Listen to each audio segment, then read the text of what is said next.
कार्य केवल आप ही कर सकते हो। आप ही केवल कृष्ण और बलराम को यहाँ ला सकते हो। क्यों? क्योंकि नंद बाबा केवल आपकी बात मानेंगे, आपके अलावा किसी की बात मानेंगे नहीं। और ये बताना कि आज वहां उत्सव है और उत्सव में जो ना जाएगा कंस उसको दंड देगा। ठीक है, ये मत बताना कि यहाँ ये धनुष यज्ञ है या क्या है, इस घटना को मत बताना। अब अक्रूर जी जाते हैं और नंद बाबा से प्रार्थना करते हैं। देखो माता को बड़ी घबराहट होती है। ब्रजवासी जो है वो भगवान को एक क्षण के लिए भी अपने से अलग करना नहीं चाहते, क्योंकि ब्रजवासी जानते हैं कि कृष्ण कन्हैया की हमारी निगाह ऐसी है कि जिस भगत के आंख में आंख मिल गई वो भगत उसका और कन्हैया उस भगत का होके रह जाता है। देखो भगवान कृष्ण के जीवन में लौटना नहीं था। ठीक है, और आज भी आप देख लो वृंदावन एक बार जाओ आप और एक बार आंख मिल जाए आपकी भगवान से, बिहारी जी से, तो जब भी कभी मन आपका बार बार करेगा, थोड़ा सा भी आप फुर्सत हुए तो आपको ये लगेगा चलो वृंदावन की ओर चलते हैं, बिहारी जी के दर्शन करके आते हैं। ब्रजवासियों को भी ये पता था कि अगर बिहारी जी यहाँ से मथुरा जाएंगे तो वापस आएंगे। क्यों? क्योंकि उनकी निगाहों में ऐसा जादू है, बिहारी जी के निगाहों में ऐसा जादू है कि वो जिधर देख लेते हैं वो उसी का हो जाता है और बिहारी जी भी उन्हीं के होके रह जाते हैं। और यही हुआ भी। अक्रूर जी आए, नंद बाबा से कहा कि भाई ऐसी ऐसी बात है। नंद बाबा ने कहा भाई ठीक है। यशोदा माता ने कहा कि भाई हम भी चले। नंद बाबा ने कहा आप लोग यहीं रहो, जितने और हैं ग्वाल बाल हमारे, चिंता मत करो। क्योंकि माता को चिंता हो रही थी कि कहीं ऐसा ना हो दुराचारी है, कहीं ऐसा ना हो बालकों के साथ कोई घटना घटे। तो माता ने नंद बाबा से प्रार्थना किया और वृंदावन वासियों से प्रार्थना किया, ब्रजवासियों से, कि महाराज आप सब लोग जाओ और कन्हैया को बीच में रखना, कन्हैया को अपने बीच में रखना। उनकी निगाह न पड़ने पाई, किनकी? मथुरा वासियों। कन्हैया कहाँ बीच में रहने वाले हैं महाराज? हाँ, कन्हैया इतने चंचल हैं कि एक जगह रह ही नहीं सकते, कभी इस भगत के यहाँ कभी उस भगत के यहाँ कहीं। हाँ? अब अक्रूर जी के द्वारा कृष्ण और बलराम को मथुरा ले जाया गया। साथ में नंद बाबा इत्यादि बहुत सारे ब्रजवासी भी साथ में जाते हैं। रास्ते में ही उनको कुब्जा माता मिलती है। कुब्जा कौन है? महाराज कंस की दासी है। कंस के दरबार में रोज चंदन किसके कंस को लगाने के लिए ले जाया करते थे। भगवान ने कुब्जा को देखा, टेढ़ा मेढ़ा शरीर महाराज, वो सुंदरी, वो छैल छबीली। अब कुब्जा को, अरे जा छोरे, मैं तुझे सुंदरी दिखती हूँ। अरे आप बहुत सुंदर हो। क्यों? भगवान के लिए शरीर सुंदर नहीं मायने रखता, मन की निर्माल्यता जो मन से सुंदर है प्रभु के दरबार में वही सुंदर है। शरीर आपका कितना भी सुंदर हो, प्रभु से उससे मतलब, प्रभु को तो मन की निर्माल्यता से मतलब है। कुब्जा माता से उन्होंने प्रार्थना की कि हे माता कहाँ जा रही हो? कंस के तो हम भी चलेंगे। क्या लिए हो? चंदन। माता एक बात देखो, आज समझिए, ये भी उपाय है कि हम जो बोते हैं वही काटते हैं। अगर हमारे भी शरीर में किसी भी प्रकार का रोग है, किसी भी प्रकार का चर्म रोग है, तो देखो जैसे कुब्जा ने, कुब्जा के शरीर में भी यही था कि भाई खूबसूरत नहीं था, और उसने ठाकुर जी को चंदन लेपन किया जिससे तुरंत उसके काया का परिवर्तन हो गया, कायाकल्प हो गया महाराज। जैसे ही ठाकुर जी को चंदन लेपन करती है वैसे ही कुब्जा का सारा शरीर स्वर्ग की अप्सराओं की तरह सुंदर हो गया। बोलिए कृष्णचंद्र भगवान की, बोलिए भक्तवत्सल भगवान की जय। हम सब लोग बिहारी जी को चंदन लेपन कुब्जा भाव से करना चाहिए। जैसे कुब्जा ने राजा को छोड़ करके कंस का ध्यान त्याग करके और बिहारी जी को चंदन लेपन किया, वैसे हमें भी संसारियों का ध्यान त्याग करके और बिहारी जी को चंदन लेपन, तो हमारे भी जीवन में जितने रोग भव बाधा हैं उनका निवारण हो जाएगा।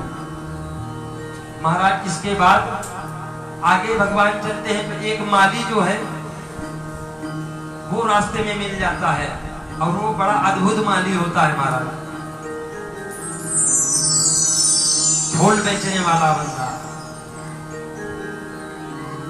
वो ऐसा माली था महाराज कि जाएं जो भी लोग उनके पास फूल लेने के लिए जाएं तो पहले वो पूछता था, उसको बेचने से मतलब नहीं था, फूल किस लिए ले जा रहे हो?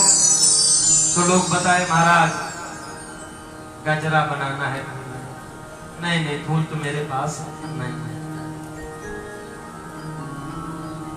दूसरा ग्राहक आया, महाराज फूल हैं? तो पहले बताओ फूल किस लिए ले जा रहे हो? अगले ने कहा महाराज कोई खत्म हो गया है, आरती में डालना है। मालिक कहता है भैया फूल तो खत्म है। नहीं नहीं, फूल है ही नहीं मेरे पास। एक और भागते भागते आया, महाराज फूल दे दो। क्या करेगा फूल? महाराज कंस ने मंगाया है। कहता फूल तो मेरे पास नहीं है। देखो ये कथा बताती है ना, जो राम का नहीं वो किसी काम का नहीं। हा? यहां पर राम का वही है जो राम के कार्यों को संभालता है, और जो राम को काल्पनिक बताता है वो हमारे भक्तों के लिए भी कुछ भी नहीं। क्यों? क्योंकि भक्तों के हृदय में ही तो राम बसते हैं। अगर तुम कह दोगे राम हमारे नहीं तो तुम ही हमारे कहाँ हो भाई? हमारा तुम्हारा कोई नाता नहीं है। जो आप कहते हो ना भाई भाई, जब तुम जय श्री राम नहीं बोल सकते तो तुम भाई हमारे कहाँ के? हम तो साफ कहते हैं राम में कौन सा ऐसा दुर्गुण है बताओ, किस कारण तुम उनका जयकारा नहीं लगा सकते? जय श्री राम। बोलिए राजा रामचंद्र भगवान की जय। महाराज इस माली की तरह हमको भी बनना पड़ेगा। हमें भी कट्टर बनना पड़ेगा महाराज। क्यों? माली देखो कंस के ही राज्य में है, मथुरा जाने के मार्ग में ही बैठा है, और आया बंदा कहता कंस के लिए माला दे दो। उसने कहा, माली ने कहा क्या कंस तुम्हारा गोपाल गोपाल जपता है क्या? बोले कंस गोपाल, कंस को गायों से क्या काम है? कंस के यहाँ ऐसे फैक्ट्री लगी है। हा? गाय की फैक्ट्री? ये जो नकली घी दूध आ रहा है क्या समझ रहे हो, ये सब गायों का आ रहा है क्या? ये कंस के फैक्ट्री से ही पहुंच रहा है जगह जगह। और जैसे कंस के अनुयायियों को ब्रजवासियों ने और भगवान बलराम कृष्ण ने पटक पटक के मारा महाराज, उसी प्रकार से हमारे जो गौरक्षक है ना, जब हम गौ पालन करेंगे और गाय का घी दूध दही मक्खन अपने बालकों को खिलाएंगे तो दुराचारियों को हमारी भी संतानें भी खदेड़ खदेड़ के परास्त करेंगे, एक एक पर 100 पर एक एक भारी हो जाएंगे। इसलिए प्रभु जी हमें अपने धर्म का पालन जरूर करना। इन कथाओं से हमें यही ज्ञान प्राप्त होता है। कथाएं सुनते किस लिए है और कथा करने का हमारा अभिप्राय क्या है? कथा करने का अभिप्राय हमारा नाच गाना बिल्कुल नहीं है। हम तो ये इसलिए करते हैं कि भारी से भारी मात्रा में लोग आए, इसी लालच में तो आए और आकर के अपने धर्म को जाने, जागृत हो।